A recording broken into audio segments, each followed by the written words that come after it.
Bismillahirrahmanirrahim. Assalamualaikum warahmatullahi wabarakatuh.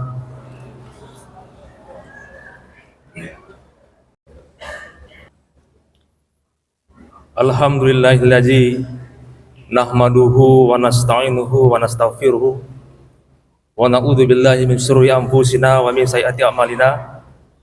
May yahdihillahu fala mudhillalah wa may yudlilhu fala hadiyalah. Asyhadu an la ilaha illallah wahdahu la syarikalah wa asyhadu anna Muhammadan abduhu wa rasuluh khataman nabi allazi la nabiyya ba'da amma ba'd. Allahumma shalli ala Muhammad wa ali Muhammad kama shallaita ala Ibrahim wa ali Ibrahim wa barik ala Muhammad wa ali Muhammad kama barakta ala Ibrahim wa ali Ibrahim innaka Hamidum Majid. Ya ayyuhalladzina amanu taqullaha haqqa tuqatih wa la tamutunna illa wa antum muslimun. Qala Allah Ta'ala fil kitabihil karim, a'udzu billahi minasyaitonir rajim. Bismillahirrahmanirrahim. La yukallifullahu nafsan illa wus'aha, laha ma kasabat wa 'alaiha ma iktasabat. Rabbana la tu'akhidna in nasina aw akhtana. Rabbana wa la tahmil 'alaina isran kama hamaltahu 'alal ladzina min qablina. Rabbana wa la tuhammilna ma la taqata lana bi wa'fu anna waghfir lana warhamna anta maulana fansurna 'alal qaumil kafirin. Quran surah Al-Baqarah ayat 286. Hadirin jemaah salat Jumat yang dirahmati Allah, mari kita senantiasa meningkatkan keimanan dan ketakwaan kita kepada Allah Subhanahu wa taala.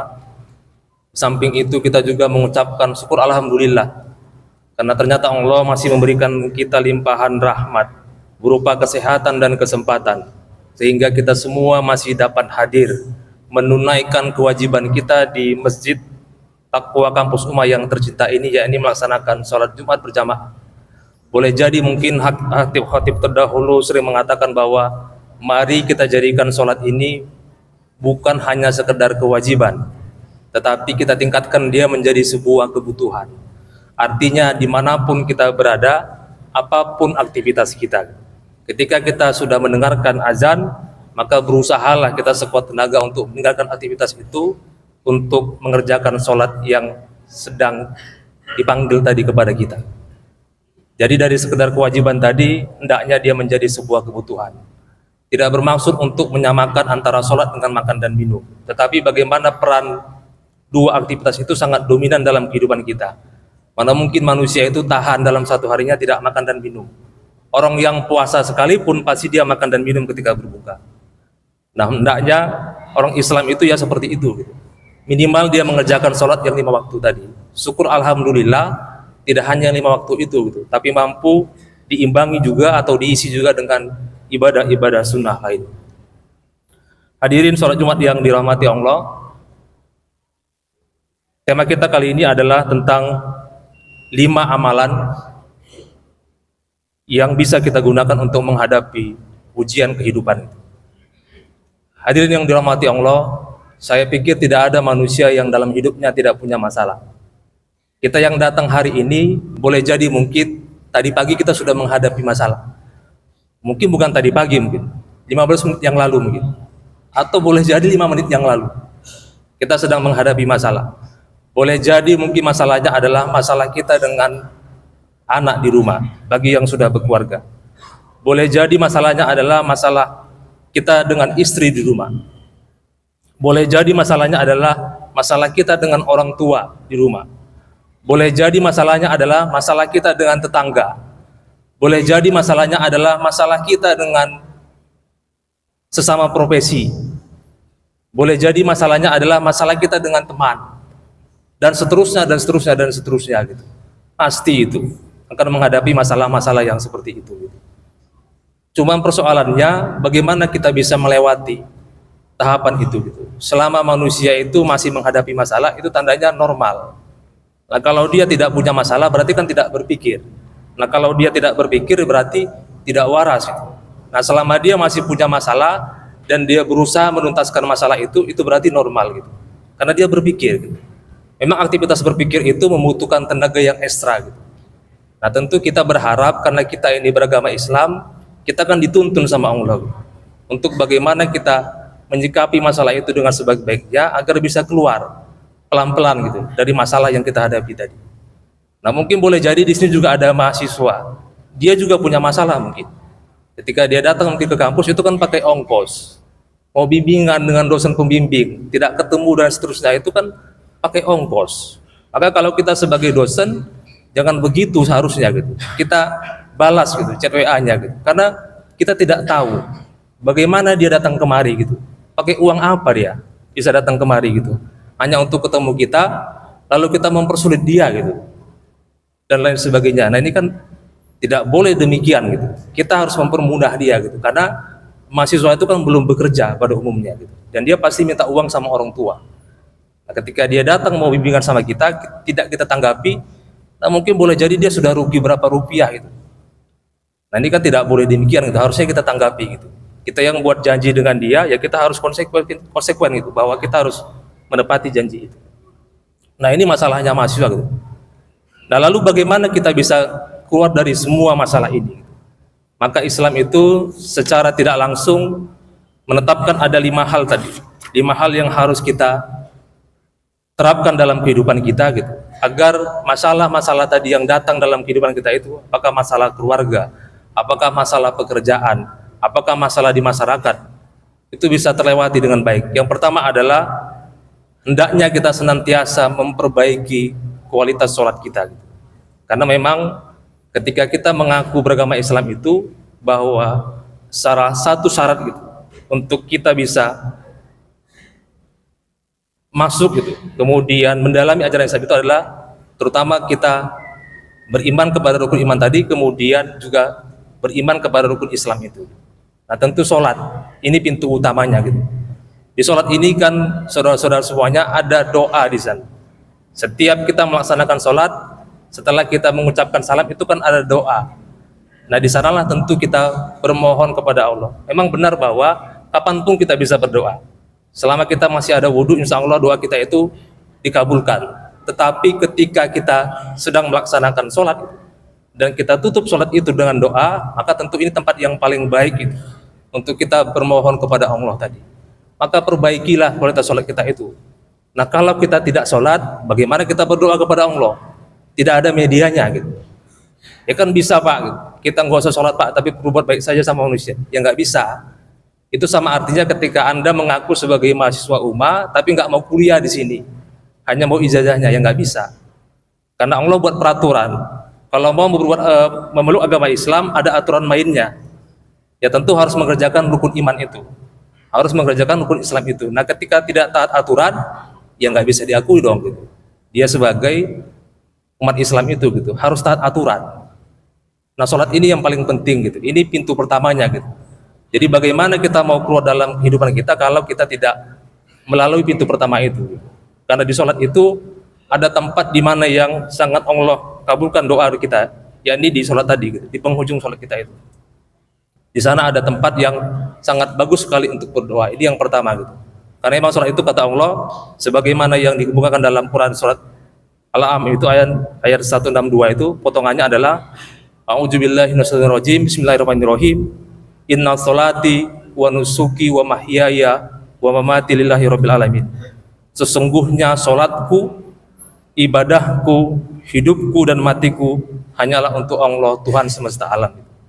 Ini kan kalimat yang senantiasa kita ucapkan sebagai doa iftitah ketika kita melaksanakan sholat. Ada memang doa iftitah itu versi yang lainnya, tapi pada umumnya kan kita mengucapkan yang ini gitu. Loh kita sudah berikrar loh. Inna sholati wa nusuki wa mahyaya wa mamati lillahi rabbil alamin. Nah ikrar ini kan harus dijalani sebagai syarat untuk kita bisa keluar dari masalah tadi. Ini yang pertama. Yang kedua adalah saudara-saudara semuanya, bahwa apa amalan yang bisa membawa kita untuk bisa keluar pelan-pelan dari masalah yang sedang menghampiri kehidupan kita. Yang kedua ialah hendaknya senantiasa kita membaca Al-Quran. Nah tradisi membaca Al-Quran ini mungkin pentinglah kita hadirkan di rumah. Kita bersyukur bahwa masjid-masjid kita di kampung itu ada program maghrib mengaji, dan ini mendapat fasilitas pembiayaan dari Kementerian Agama gitu.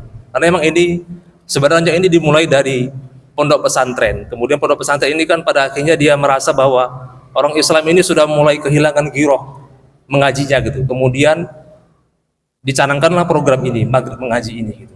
Nah ini kan hal yang sangat penting gitu, karena memang maghrib ini Bapak Ibu, saudara-saudara semuanya, ini adalah jam-jam rawan gitu. Jam-jam rawan karena di maghrib ini kebanyakan orang itu lebih aktif di media sosial, di televisi. Makanya dalam pendidikan itu ada namanya 1721.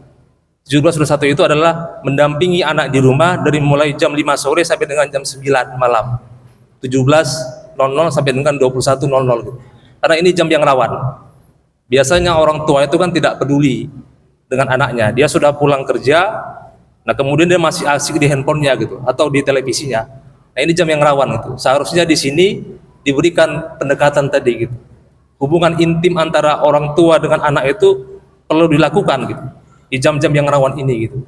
Karena kapan lagi gitu kita bertemu dengan anak kita kalau tidak di masa-masa itu gitu.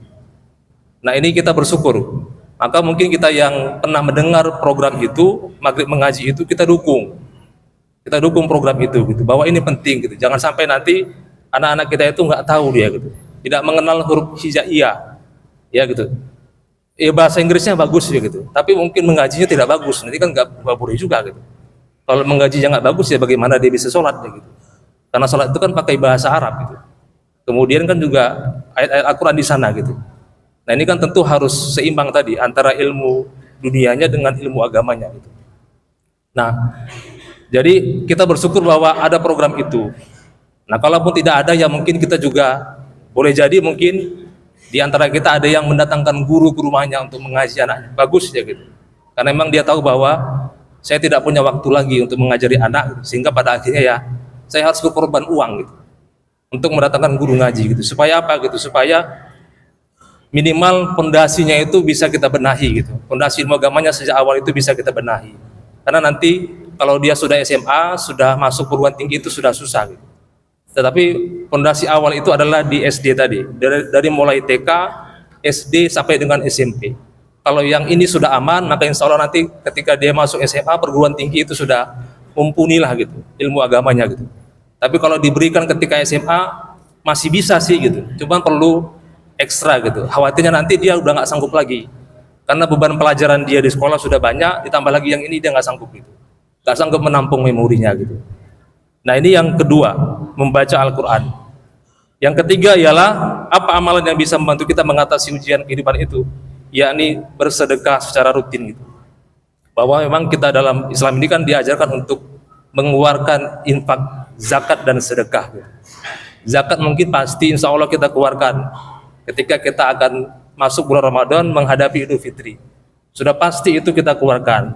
Tapi kan hanya zakat fitrah. Zakat malnya mana? Nah ini kan juga perlu kita mulai perbaiki dari sekarang gitu. Infaknya mana gitu. Nah sedekahnya mana gitu. Jangan-jangan infak kita setiap Ramadan itu sama gitu. Ketika kita masih SMA dulu gitu.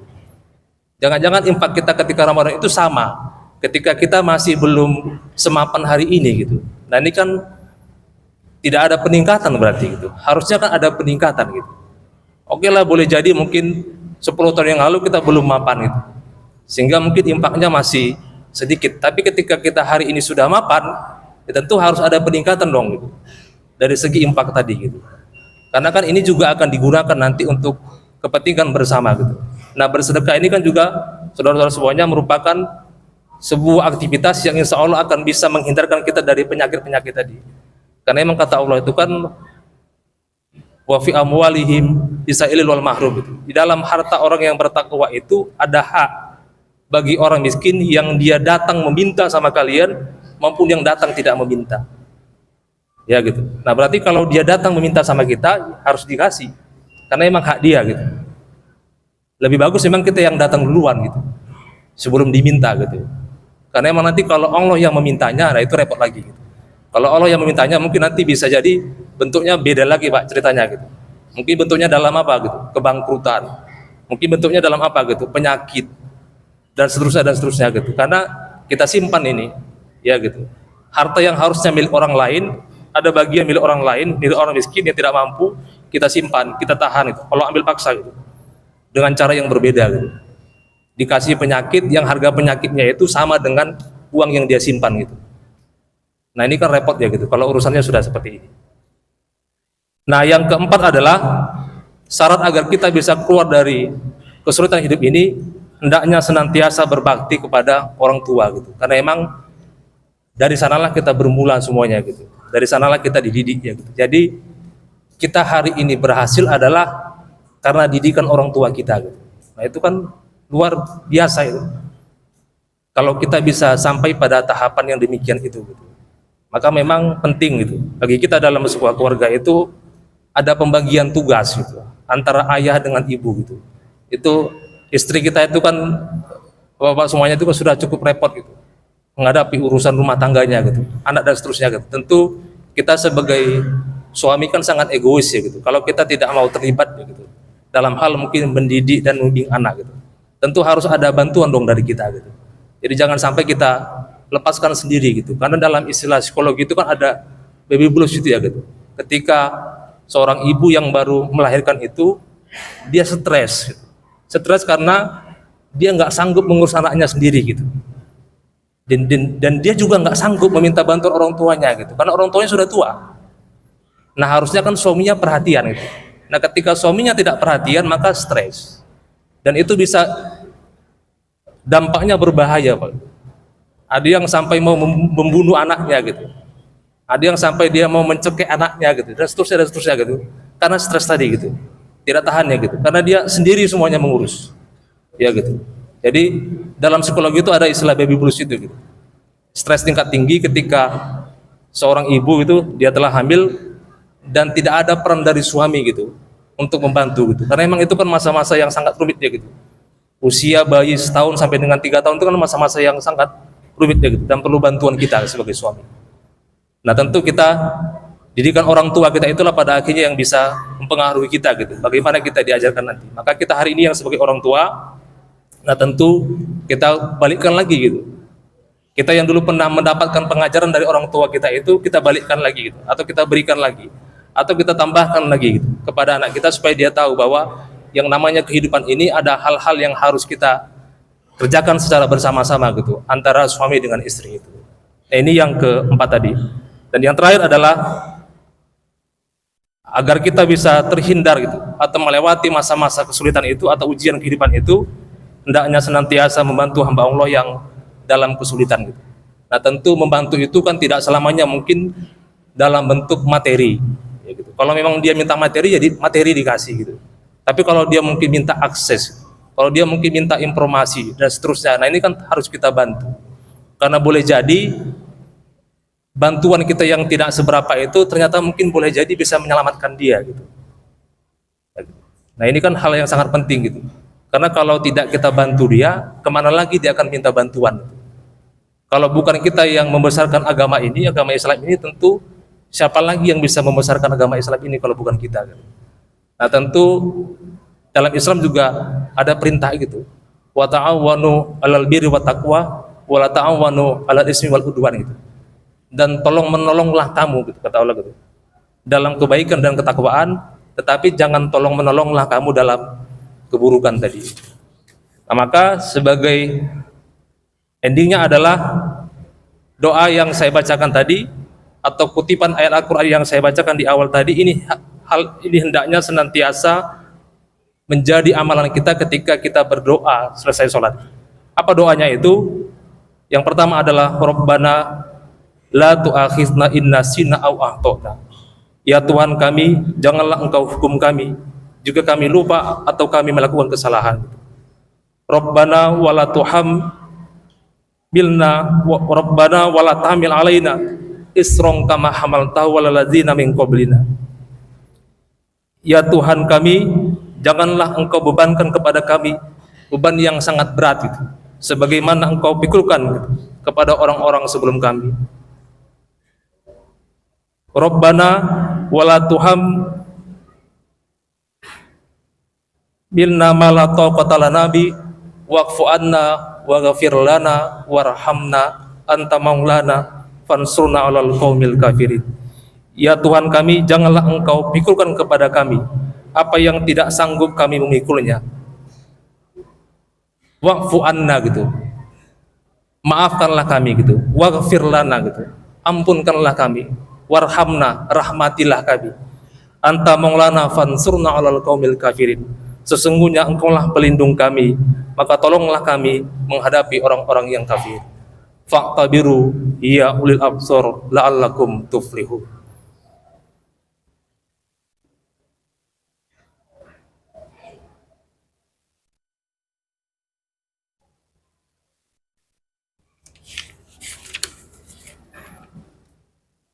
Alhamdulillahi nahmadu wa nasta'inuhu wa nastaghfiruh wa na'udzubillahi min syururi anfusina wa min sayyiati a'malina may yahdihillahu fala mudhillalah wa may yudhlil fala hadiyalah. Asyhadu an la ilaha illallah wahdahu la syarikalah wa asyhadu anna Muhammadan abduhu wa rasuluh. Allahumma shalli ala Muhammad wa ali Muhammad kama shallaita ala Ibrahim wa ali Ibrahim wa barik ala Muhammad wa ali Muhammad kama barakta ala Ibrahim wa ali Ibrahim innaka Hamidum Majid.